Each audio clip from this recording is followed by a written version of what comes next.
Shalom and welcome again to today's edition of Secrets of Meaning, the podcast TV arm of Jewish Sacred Aging. I'm your host, Rabbi Richard Address. We thank you very much for your time and joining us today. We look forward to hearing from you. Any comments, questions, or concerns about the program, just feel free to email me at rabbiaddress@jewishsacredaging.com. We are very, very pleased to welcome from Israel for today's program, Yiscah Smith, Rabbi Yiscah Smith, the author of a forthcoming book, which I urge you to put on your list of how to get it either through Amazon or wherever. Well, I'm sure Yiscah will tell us how to do that. The book is called Planting Seeds of the Divine. Planting Seeds of the Divine. Yiscah, welcome. How are you today? Wow, Rabbi, I just, Baruch Hashem, I'm well, feeling very privileged. No, thank you. And very blessed. Well, thank you. Thank you for joining us. And you're safe and well in Israel? Thank God. Yeah, yes. There's a lot of trauma, a lot of course, pain, and there's a lot of revealed miracles and a lot to be grateful for. It's a mix. It's a real paradox. It's a paradox. Yeah. So let's get to the technical stuff here. Planting Seeds of the Divine. This is the beginning of May, and the formal publication date of this book is when? June 1st. And when this comes out, it will be available through the usual subjects, characters, everything from bookstores to Amazon? Yes. And there's another online, I think it's called bookstore.org. Some people prefer that. Other people go with Amazon. It's available even now for pre-order. Pre-order. Okay, so let me talk to my people who are educators and my colleagues out there. I urge you to take a look at this book because I think you'll find it very, very exciting and very easy to teach and useful because it is based upon the Parshiot, the Torah portions, the yearly Torah portion cycle. And we'll get into some of that in a minute. But I got to ask you because the title alone is kind of interesting. Planting Seeds of the Divine. Where'd you get that? I got that from my garden, actually. It's a great question. And for about 8 years, yes, now it's the week after Pesach. So I'm going into my 8th year. Once a month, I host an alternative prayer space. I have a beautiful, beautiful, large garden that's filled with all types of manifestations of the Creator's beauty. And many of us living in Jerusalem, many students that are here temporarily, parents and family members that are visiting, are looking at times for an alternative prayer space. With or without a mechitza, the different movements, it's really the basic same functioning of the Siddur. And it works for many people, and it doesn't work for others, including yours truly, after 50 plus years. So I started to host, and it really has grown in my garden. I introduce a teaching, a spiritual, mystical teaching on the Parsha. We chant together. I have a wonderful dear friend who has a beautiful voice. She leads us in chanting. I bring people into a contemplative spiritual practice of just going in, seeing what feelings and thoughts come up from my teaching or from the week. Then we share, and then we have of course, Jews love to eat. We have a kiddush potluck lunch, and it really has become it has a nice reputation in Yerushalayim. One time, someone asked me, and then over the past couple of years, different people have asked me, is there a book that's similar to what we do here? Because I really love this. I love that it's really global. It's very inclusive. There are people that are more observant, less observant, but everyone here seems to be so spiritually sensitive. I would love to have a book that I can have in my home that can guide me through the weekly Torah portion. And my answer was always, not yet, not yet. So when the yet came, when it was time, so I see the title, I guess, kind of dropped. I downloaded it from my creator planting seeds of the divine is what I'm doing in the book, because that's what I do with all the wonderful people that come to the gathering. We're planting our own seeds of awareness of the divine. So in the beginning of the book, there's this Amos quote. Talk to me about why that quote, because it's right bang as you start. 2,800 years ago, approximately, is when Amos the prophet, one of the earliest prophets, I don't know at what time in the future he foresaw this, but now it's quite evident. It's quite evident that he may be speaking about our time now, where he quotes God saying that I'm going to bring a famine to the world. But the famine, the hunger will not be for bread, and the thirst will not be for water. It will be to hear the words of God. That's what we are hungry for. That's what we are thirsty for.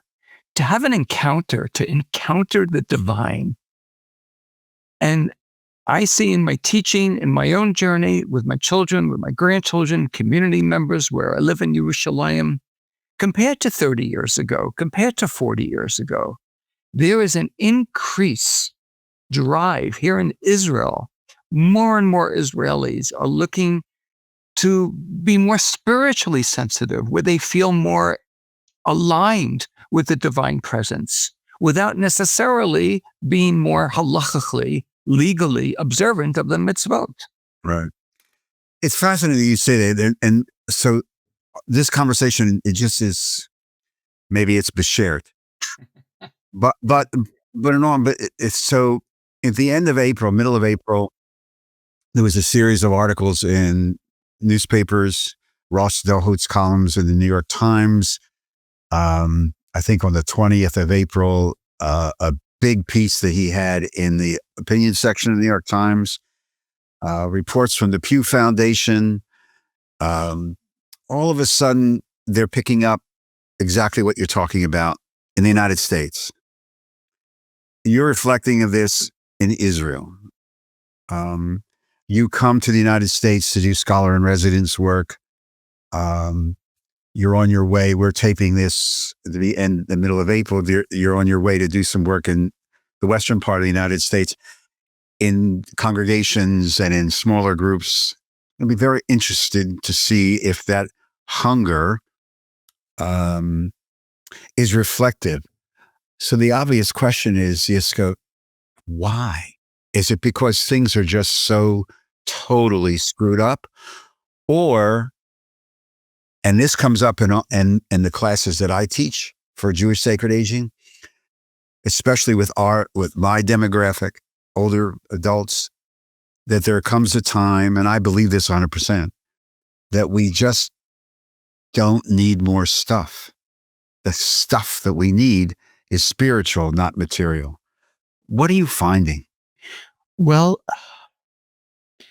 it's a great question, because we tend to believe, and to no fault of our own, we tend to believe that our reality today has never occurred before. This is not the first time the world seems to be falling apart.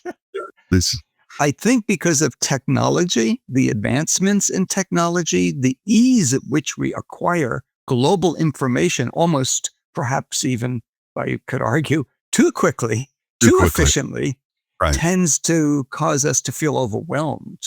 We know about everyone everywhere. However, even 100 years ago, 500 years ago, when people didn't, their own lives in terms of health and poverty and disease and different types of governments that were cruel and mean.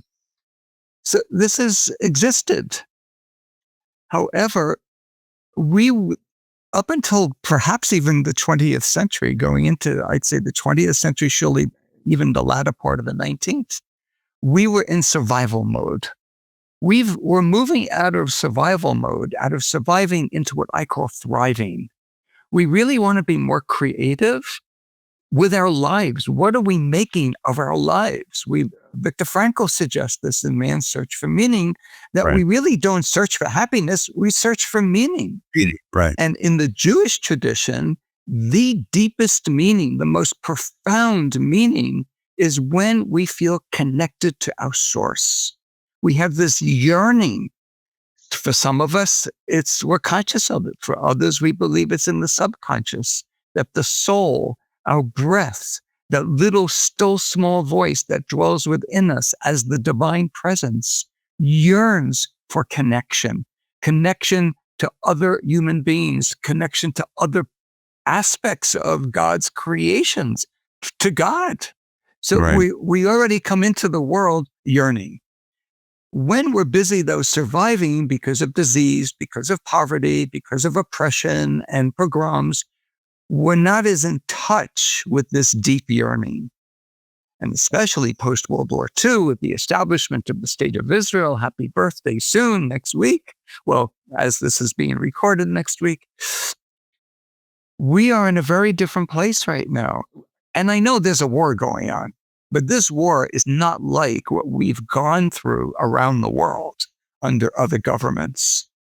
So we're more in a thriving, searching to create and to see what we can do with Torah commentaries as we add our own creative interpretations, honoring the past, but bringing us into the future, where we're not, even if we live in the diaspora, the consciousness is one of thriving rather than have to survive.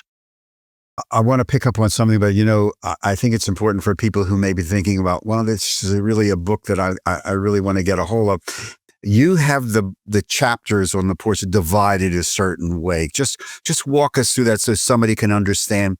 Well, it's just not a 20 pages as a chapter, but there's sections of almost like assignments, if that's the right word, but not really assignments, but activities.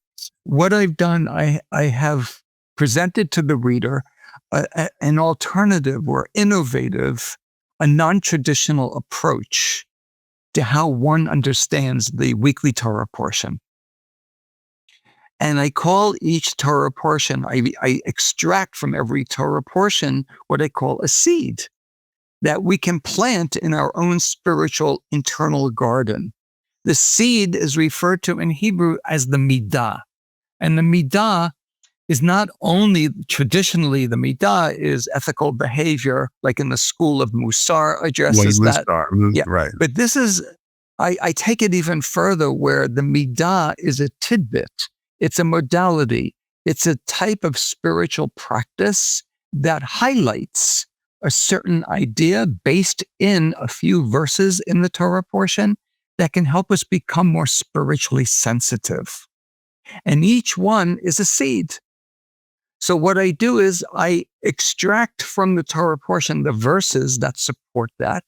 I bring the traditional medieval commentators that address what we call the Peshat, the more obvious way of understanding what the piece is telling us. Then I bring in the Hasidic teachings, starting from the Baal Shem Tov, who bring also from the Zohar a little bit of Kabbalah, through the generations into Neo-Hasidism with Hillel Zeitlin and Heschel and Reb Zalman and Shlomo Carlebach and Rav Art Green, who is more of the Neo-Hasidic approach, reaffirming, reclaiming that spiritual awareness. Then I share my own Torah.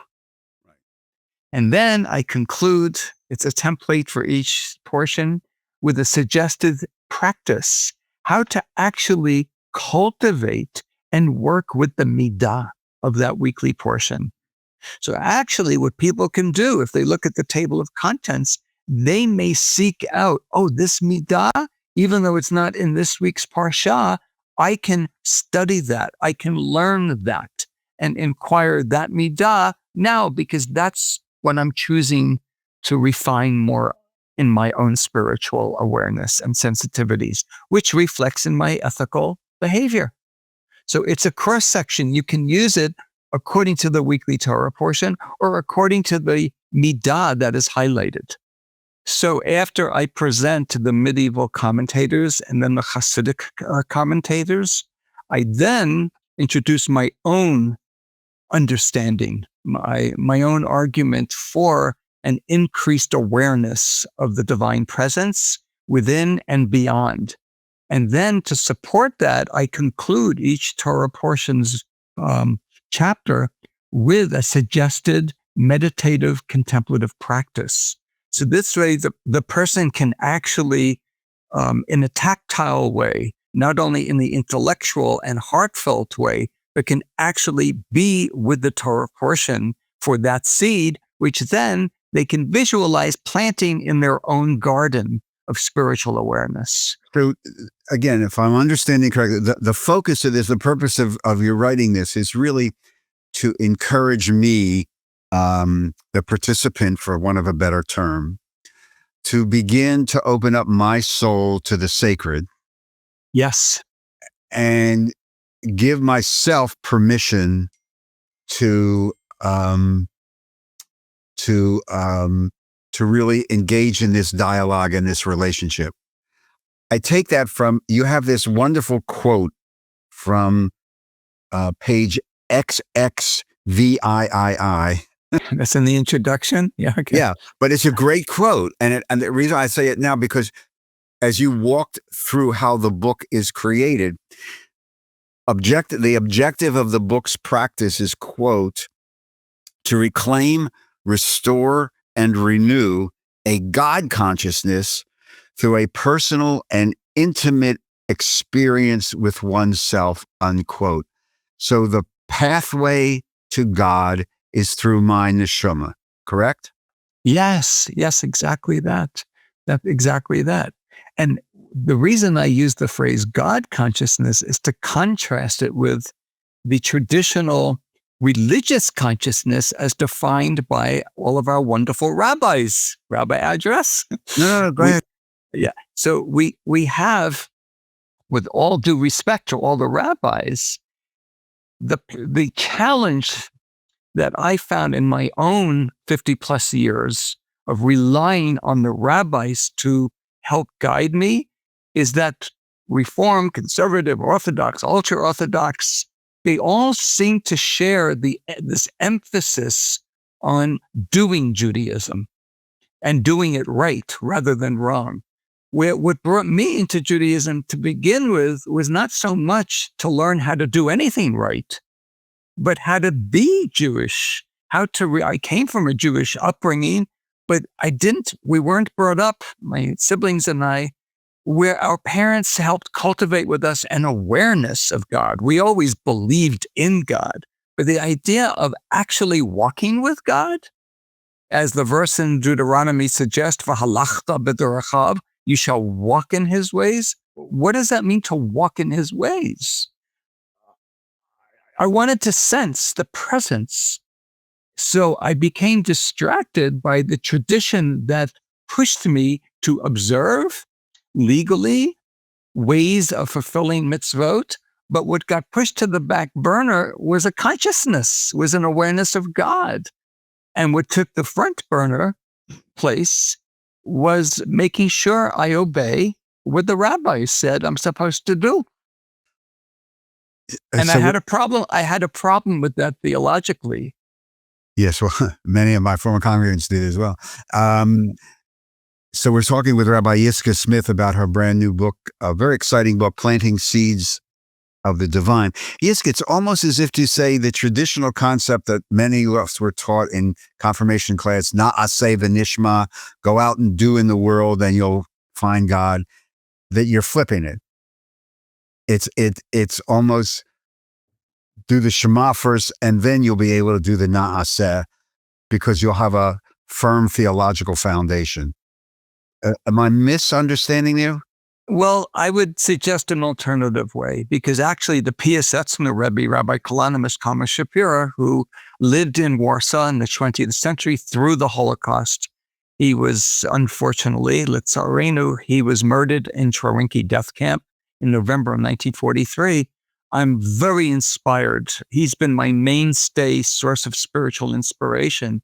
And he actually looks at Na'aseh v'nishma differently than the traditional, we'll do whatever we're told, and if we understand later on, that's an extra bonus. He says the reason the reply is not a seven ishma is not we will do, but we will make. What will we make? Ourselves. We will make ourselves vessels to receive the energy of divine presence, so then we may be able to hear God's voice. We then may be aware of God's presence. But first we need to engage in the practice, which the prototype for that is the first book of the Chumash before the giving of the Torah. Our avot and our imahot, patriarchs and matriarchs, they cultivated dialogue with the Shekhinah, with the divine presence. They felt there was a sense of awareness. And that's what today many people are seeking, an awareness. So we didn't rehearse this, but you opened the door for Parasha Bereshit. So let's tiptoe through it just a little bit, because right away in the commentary, in the book, you talk about this dichotomy between neshama and neshima. So walk me through this idea of soul and breath, and also this idea of bishvili, which you also write about in the beginning of Bereshit. Yeah, because the way I presented the midah, which is we have this innate, beautifully, it's magnificent, this need to connect. But on the other hand, we were created as an individual. If you look at how the verses, everything but the human being was created in the plural, like a flock of birds, a school of fish, a herd of cows, many grains of sand, many fruit trees and vegetables. Along comes the human being, and the Midrash states that Adam and Eve initially were created as one entity. We were created in the singular. So the rabbis question, why were we created in the singular? Is to show us that each one of us, this is what makes us special, because we were also created with this soul through the breath, as the Creator breathed the breath of life, the Nishmat Chaim, into Adam and Chava. They became alive with this breath. No other creation was created with the blowing of breath, giving that creation life. Up until the human being, we did not experience that. So breath in Hebrew is nishima, and soul is neshama. So our soul is the very breath. And the rabbis conclude that the reason we were created in the individual is to seek out a unique purpose for each one of us. And that's why we're obligated to say, bishvili, on my behalf, for me, the world was created. Of course, we could become a little egocentric, and we could become arrogant with that. Which is why dust matters, right? So the Baal Shem Tov comes many years later, thousands of years later, in the 18th century. The Baal Shem Tov comes to explain that the word bishvili in Hebrew, for my sake, also means ba in shvil li, in my path. So each one of us was created with our own path. And yet, nevertheless, because your soul, my soul, all the listeners who are listening to this, all of your souls out there are all the same. It's a piece of God, if we can say peace. It's a dimension, it's an expression of godliness within us. So we're all siblings with the same spiritual parent. So while I have my unique calling, like for example, writing the book, I don't only connect to authors, and I don't connect to all authors, but deep inside, I have a yearning to connect to all of humanity. That's the way I've been created. So there's a tension, a healthy tension, how to balance becoming the best me so I could give the best me to the rest of humanity in the world with whom I need to connect by fulfilling my individual calling. B'shvil li. You have a very interesting conversation, discussion in the parasha that deals with from Shmot, and the bush and the burning bush and Moses and fire and the gematria of that, and a little midrash about the removal of the shoes. So, can you recall that? Because I found it just was really, really cool. Yeah, well, what that's asking us to do is what we human beings really, really push back on.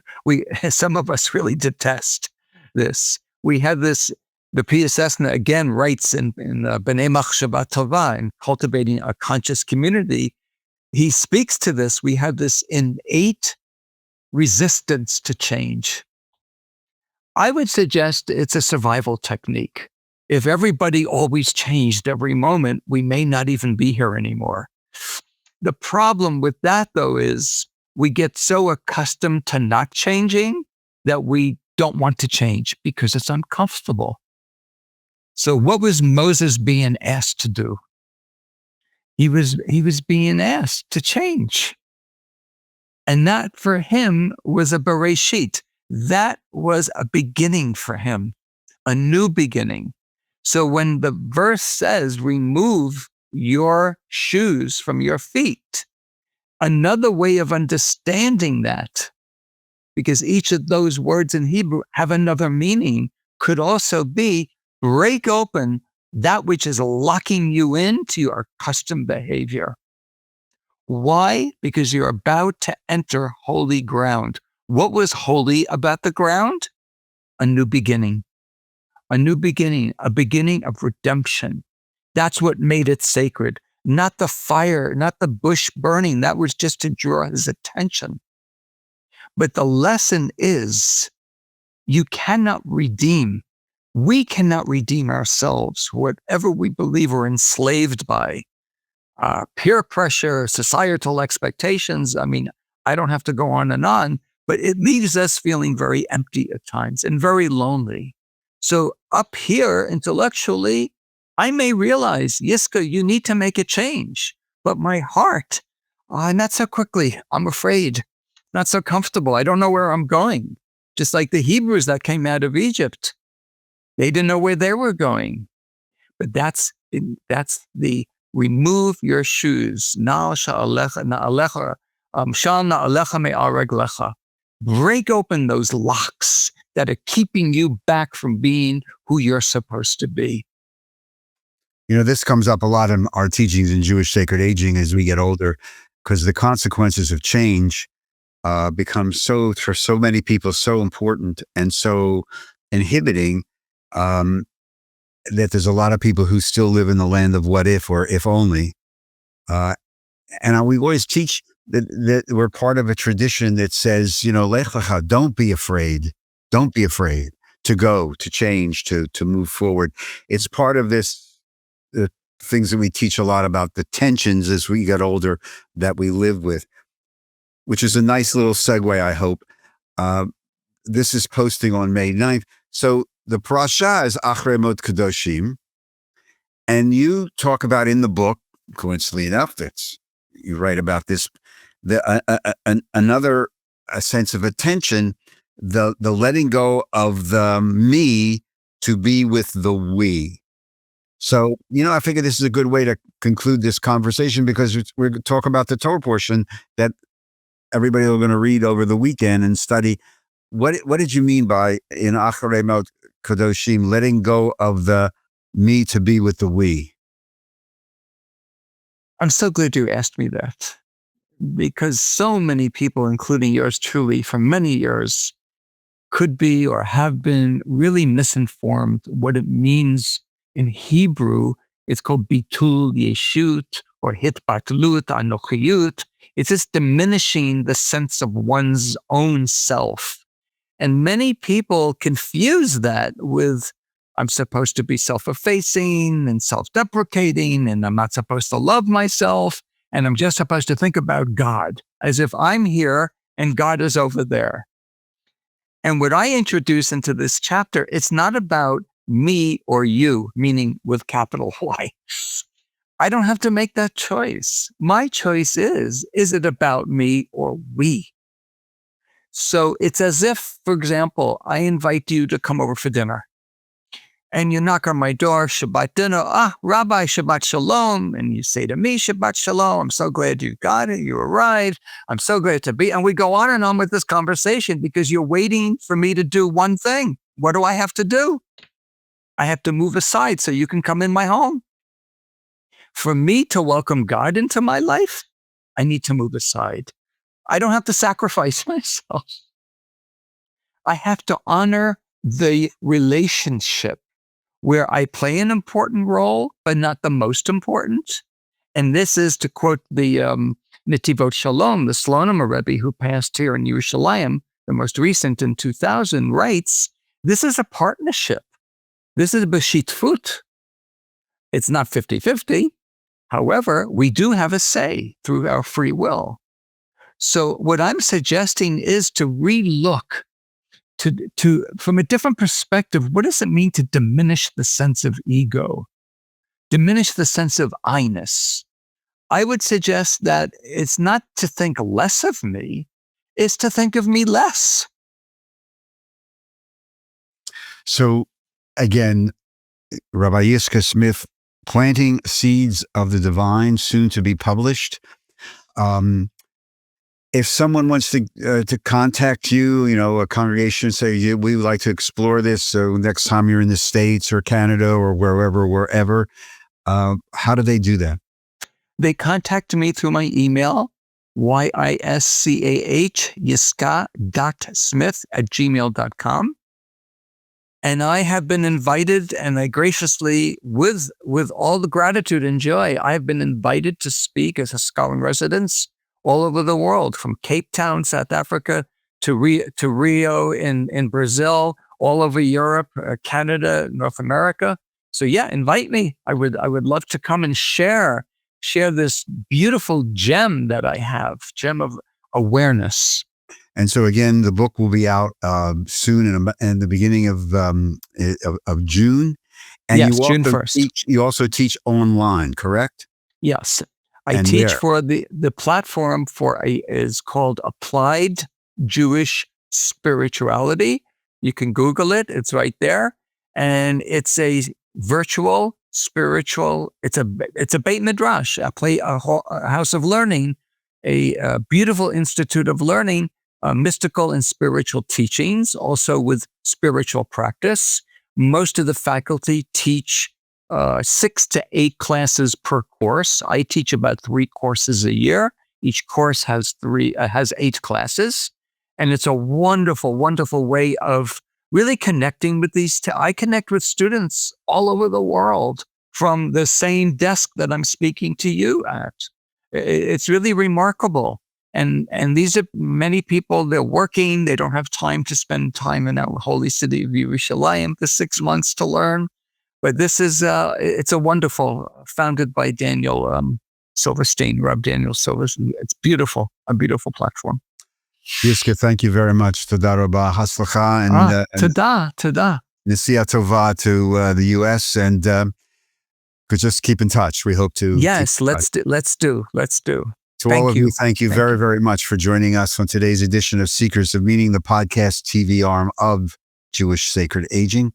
Again, if you'd like to support our work, please go to the website, jewishsacredaging.com. There's a conveniently located donate button. We'd really appreciate your support. We appreciate your coming with us. And if you'd like to, you or our organization, become a sponsor of one of these podcasts or a series of podcasts, again, just email me at rabbi@jewishsacredaging.com. Seekers of Meaning is produced at the Broadcast Center of Lubetkin Media Companies in Cherry Hill, New Jersey. And we give a big shout out to our tech genius and guru, Steve Lubetkin. Again, thank you for joining us. I'm your host, Rabbi Richard Adrias, and until we see each other on the next edition of Seekers of Meaning, stay safe, everybody. Stay healthy, but most of all, be kind to one another. Shalom. Toda.